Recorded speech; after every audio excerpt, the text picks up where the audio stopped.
Hey guys, I'm Kristy. I'm the sales manager here at Generation Family Properties. Thanks for joining us for this video. Make sure you like and subscribe. Are you thinking about going off-grid?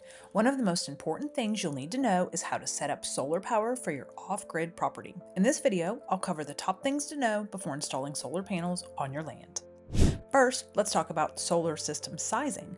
To run your cabin, homestead, or tiny home, you'll need to calculate your daily energy usage, things like lights, appliances, water, pumps, and tools. The more power you use, the larger your solar array, battery bank, and inverter system need to be. Second, don't forget about battery storage. Off-grid properties rely on solar batteries like lithium or AGM to store energy for nighttime or cloudy days. A good battery bank is essential for reliable off-grid living.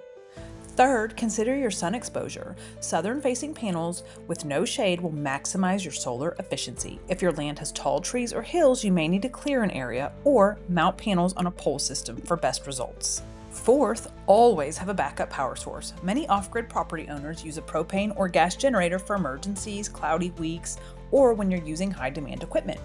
Finally, budget for maintenance and upgrades. Solar panels are low maintenance, but batteries eventually need replacing. Planning ahead ensures your off-grid homestead stays powered year-round. Installing solar power on your off-grid property is one of the smartest investments you can make. It gives you energy independence, lower costs, and the freedom to live anywhere. Whether you're starting a homestead, ranch, cabin, or off-grid retreat, solar energy is the key to sustainable living. Don't forget to like and subscribe so you get to see all of our educational property buying videos. See you guys next time. Bye.